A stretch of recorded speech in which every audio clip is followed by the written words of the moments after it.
Hello children, how are you? I hope you all are keeping good care of yourselves. Today I am going to teach you the remaining part of chapter 1, The Boy with a Catapult. Before moving further in this regard, let's have a quick recap of the previous lesson. Till now, we have known that Bodhraj was a mischievous kind of a boy who took pleasure in hurting others. He always had a catapult in his hand and he was an excellent shot. Everybody, including the narrator, was afraid of him. The narrator lived in a bungalow on the outskirts of the city where his friends could seldom visit him except Bodhraj. Bodhraj liked the narrator's residence because it was a good hunting ground for him, as the place was filled with trees and shrubs and birds of all kinds. There was a big storeroom behind the narrator's house, the floor of which was littered with bird droppings, feathers, etc. Now let's resume our lesson. My mother did not approve of my friendship with Bodhraj, but she realized that I was lonely and needed company. My mother often told him not to torment birds. One day my mother said to me, "If your friend is so fond of destroying nests, tell him to clean our storeroom. The birds have made it very filthy." I protested. "You said it's cruel to destroy nests." I did not suggest he should kill the birds. He can remove the nests without harming them. The next time Bodhraj came, I took him to the storeroom. It was dark and smelly. I confessed I was somewhat apprehensive. What if Bodhraj acted true to form and destroyed the nests, pulled out the birds' feathers and broke their eggs? Bodhraj had brought his catapult.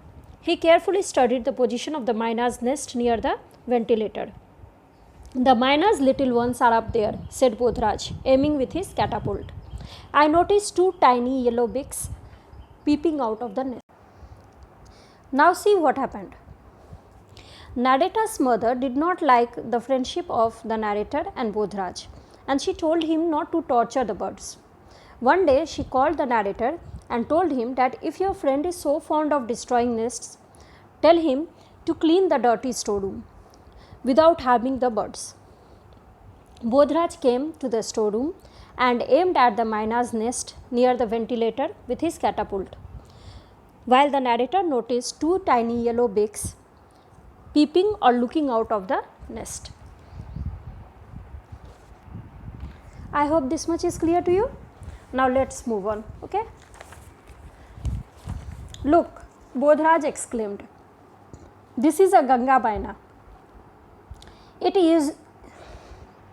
It isn't usually found in these areas. The parents must have got separated from their flock and come here." "Where are the parents?" I asked. "Must have gone in search of food. They should be back soon." Bodhraj raised his catapult.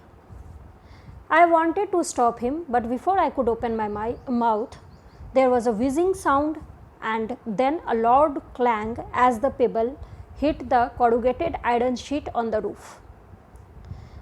The tiny beaks vanished. The cooing and tittering ceased. It seemed as if all the birds had been frightened into silence. Bodhraj let fly another pebble. This time it struck the rafter. Bodhraj was proud of his aim. He had missed his target twice and was very angry with himself. When the chicks peeped over the rim of the nest, Bodhraj had a third try. This time the pebble hit the side of the nest, but the nest was not dislodged.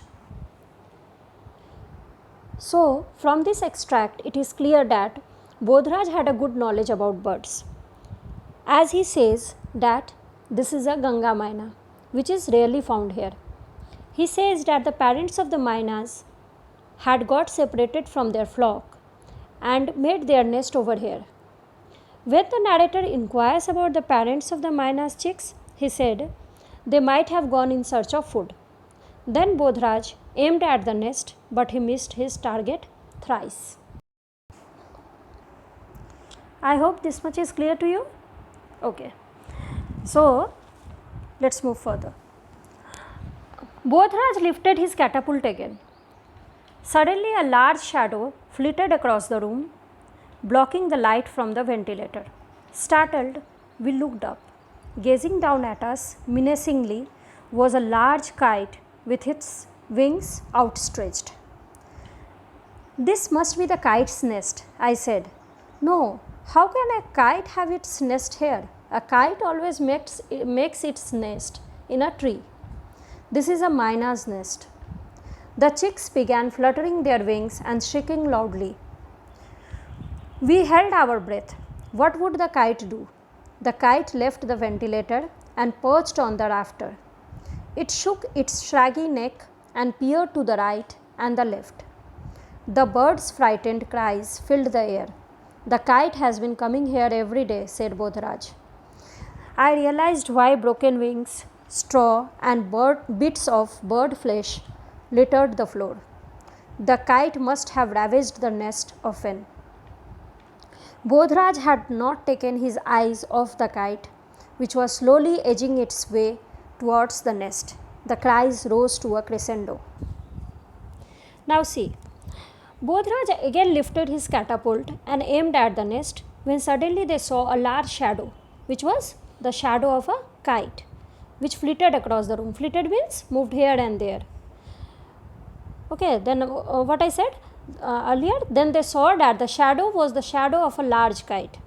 The narrator said to Bodhraj that it must be the kite's nest, that's why the kite is here to protect its little ones. But Bodhraj denied and said that a kite always makes its nest in a tree. It is the myna's nest, and the kite is here to harm the chicks. The chicks in the nest were also frightened and began to cry loudly. The kite left the ventilator and with its scraggy neck, scraggy means very thin, which doesn't look so healthy, very meek and thin. Okay, it looked to the right and left. Bodhraj and the narrator understood that the kite had been coming to the storeroom every day for killing the birds and their nests, and that's why the storeroom was so dirty. Bodhraj was still staring at the kite while the bird's cries rose to a crescendo. Crescendo means the loudest point of a continuous noise, means the birds were crying as loudly as possible because they were so much frightened with the kite. Okay, so this much is clear. Bodhraj raised his catapult and aimed at the kite. Don't hit the kite, it will attack you, I shouted. But Bodhraj paid no attention. The pebble missed the kite and hit the ceiling. The kite spread its wings wide and peered down. Let's get out of here, I said, frightened. The kite will eat up the little ones. This sounded rather strange coming from him. Bodhraj aimed again. The kite left the rafter and spreading its wings flew in a semicircle and alighted on the beam. The chicks continued to scream. Bodhraj handed me the catapult and some pebbles from his pocket. Aim at the kite. Go on hitting it. Don't let it sit down, he instructed. Then he ran and pulled up a table standing against the wall to the middle of the room. I did not know how to use the catapult. I tried once, but the kite had left the beam and flown to another. Now see what happens next. Bodhraj aimed at the kite with his catapult while the narrator told him not to do so. He missed his aim and the kite looked down at him. The narrator got frightened and urged him to get out of the storeroom.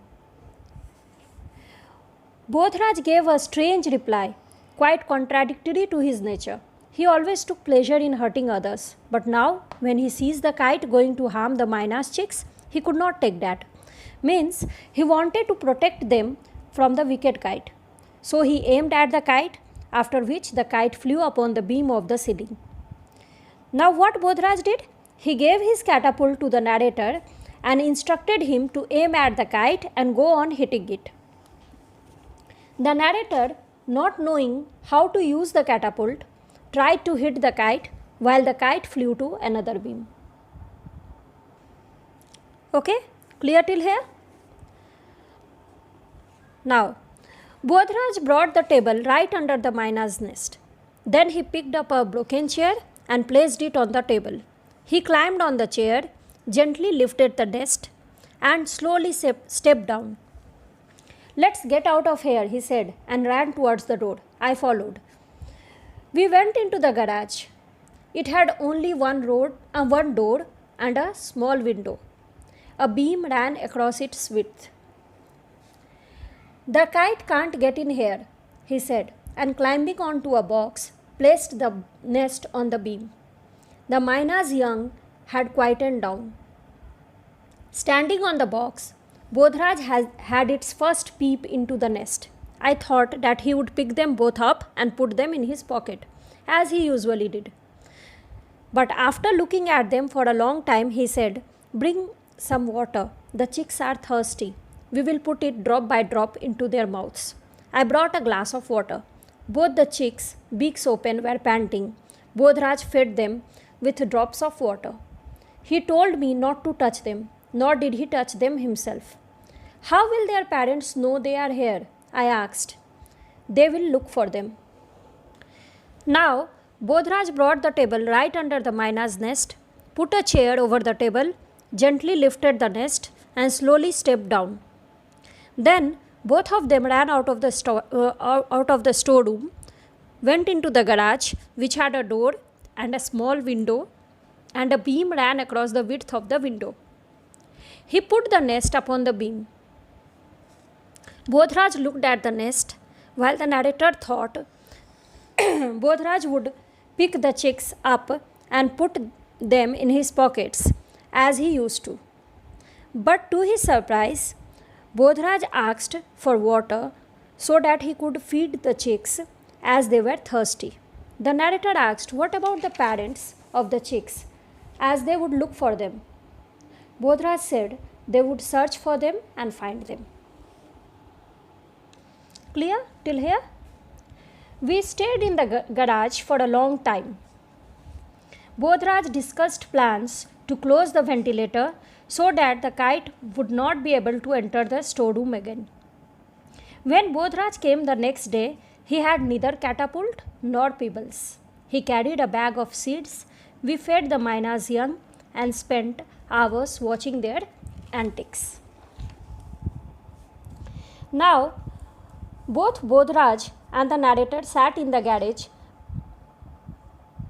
discussing plans to close the ventilator so that the kite could not enter the storeroom. At last, we can see that Bodhraj's heart underwent a huge transformation when he was seen carrying a bag of seeds rather than the catapult or pebbles. Both of them fed the myna's chicks and watched their funny activities. तो बच्चों, हमने देखा कि इस कहानी के माध्यम से हमने देखा कि कैसे जब तक हम दूसरों के प्रति खराब व्यवहार करते हैं, दुर्व्यवहार करते हैं, तब तक हमें वो चीज़ नहीं खलती है। लेकिन वही व्यवहार अगर कोई दूसरा किसी दूसरे के प्रति, किसी तीसरे के प्रति करे, तो तब हमें पता चलता है कि तब हमें बर्दाश्त नहीं होता वो चीज़, और हमें उस दूसरे व्यक्ति को जिसके प्रति खराब व्यवहार किया जा रहा है, हमें उसे बचाने की इच्छा होती है। और जब हम उसे बचा लेते हैं, तब हमें पता चलता है कि आज तक जो हम दुर्व्यवहार करते आए हैं, जो भी व्यवहार हम करते आए हैं, वो गलत था। और इस जो आज हम चेंज हुए हैं, जो बदलाव हमें आया है, जो अच्छे के लिए बदलाव आया है, इसी में खुशी मिलती है। जैसे कि बोधराज शुरुआत में सबको परेशान करता था, लेकिन उसे कभी भी ये चीज़ रियलाइज़ नहीं हुआ। लेकिन जब उसने देखा कि वो काइट उस मायना के चिक को, उनके बच्चों को हार्म करने की कोशिश कर रहा है, उनको तकलीफ़ देने की कोशिश कर रहा है, तो वो चीज़ उससे बर्दाश्त नहीं हुई और वो उसको बचाने के लिए हर संभव वो प्रयास किया और उसमें सफल भी हुआ।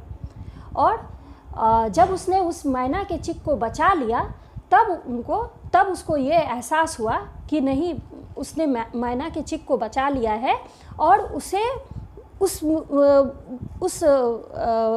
चीज़ को करके, उस व्यवहार से उसे बहुत खुशी मिल रही थी। और अंत में जाके वो चेंज हो जाता है और उसे वो अच्छे लगने लगती है। तो इसीलिए हमें सबके प्रति अच्छा व्यवहार ही करना चाहिए।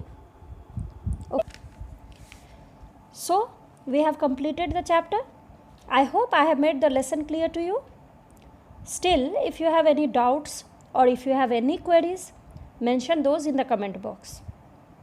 Your homework is to revise the chapter and learn the glossary given in the chapter. I am providing you with the PDF as well so that you can complete your homework. I will give you the question answers within a day or two in the form of handwritten PDF. Okay? One more thing I want to tell you, that is about the format of the fair copy which you need to make. See, suppose this is the copy, then this is the above margin. You did not write, you should not write anything in this margin. Okay? Then move on to the next line. Here you will write chapter number, like chapter 1. Then leave one line and write the title of the chapter, like The Boy with a Catapult. Now leave 2 more lines, and on the third line you will write, like in your exercise it is given, read to understand. So write this with black. Again, leaving one line, you will write answer these questions with blue. Again, leave one line and write like the question, okay, with black. And then leave one more line and write the answer. Okay. Now you will not write anything beyond this margin line. Okay. So this is the format of your copy. Write very neatly and clearly in your fair copy so that it is very clear and it looks neat and tidy. Okay, so that you can fetch good marks. Okay. So thank you, children. Stay safe and stay at home. Okay. Bye. Thank you.